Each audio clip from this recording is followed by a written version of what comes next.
নমস্কার বন্ধুরা, আমি আবার একটা ভিডিও নিয়ে চলে এলাম। আজকে আমাদের বাড়িতে রান্না পুজো, তার জোগাড় চলছে। কালকে মনসা পুজো আছে, আজকে রান্না করব, কালকে খাওয়া।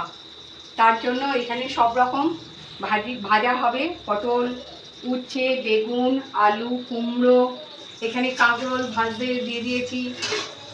এখানে পায়েসটাও হয়ে গেছে।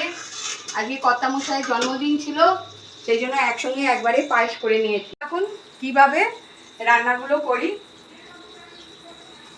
এখানে কাঁকরোল ভাজা বসিয়ে দিয়েছি, আলু ভাজা হচ্ছে। কার কার বাড়িতে এইরকম রান্না পুজো আছে জানাবেন। মনসা পুজো, রান্না পুজো, কালকে আবার মনসা পুজো আছে। কালকে আর রান্না করতে নেই, এই রান্নাগুলোই কালকে খাওয়া হবে পান্তার সাথে। বরবটি কড়াই ভাজা বসিয়ে দিয়েছি, আর একদিকে ভাত বসিয়েছি। এবার বেগুনগুলো ছেড়ে দিলাম। এবার কুমড়ো ভাজা, এবার নারকেল ভাজা।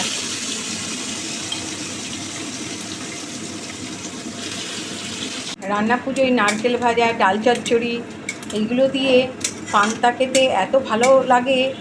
আমার মেয়েরা তো অপেক্ষা করে থাকে কখন রান্না পুজো আসবে। ওরা ভীষণ ভালোবাসে পান্তা খেতে।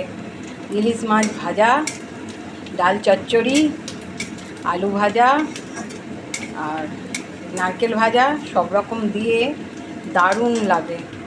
এবার যে রেসিপিটা নিয়ে আসবো সেটা হলো ডাল চচ্চড়ি। রান্না পুজোর ডাল চচ্চড়ি ছাড়া রান্না পুজোর রান্নাই অসম্পূর্ণ। তাই এখানে শুকনো লঙ্কা আর 5 ফোড়ন নিয়ে নিয়েছি।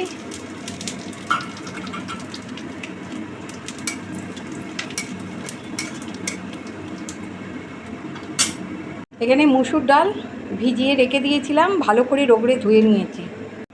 এই ডালগুলো দিয়ে দেব।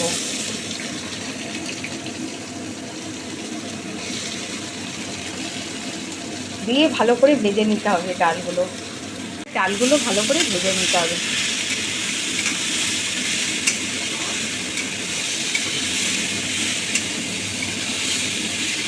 ভাজার সময় 1 চামচ হলুদ দিয়ে দেব, 1/2 চামচ গুঁড়ো লঙ্কা দেব,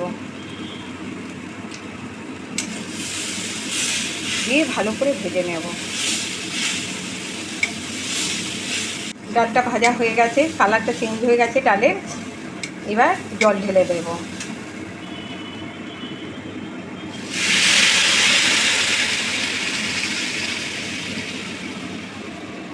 ঢাকা দিয়ে সিদ্ধ করতে দেব। 1 চামচ লবণ দিয়ে দেব, কাঁচা লঙ্কা 3টে চিড়ে দিয়ে দেব। ডাল চচ্চড়িতে আর কোনো মশলা লাগবে না, লাস্টে চিনি দেব। আগে ডালটা সিদ্ধ হয়ে যাক। ডালটা সিদ্ধ হয়ে গেছে, এবার এখানে চিনি আছে দিয়ে দেব।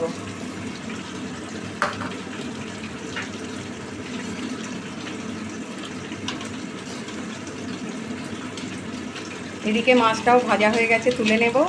ডাল চচ্চড়িটা হয়ে গেছে, এবার নামিয়ে ফেলবো। একদম শুকনো শুকনো হবে, ঠান্ডা হলে বরফি কাটতে হবে। একটা থালায় আগে ঢেলে নেব। এবার এইদিকে তেল দিয়ে দিয়েছি, ইলিশ মাছ ভাজবো।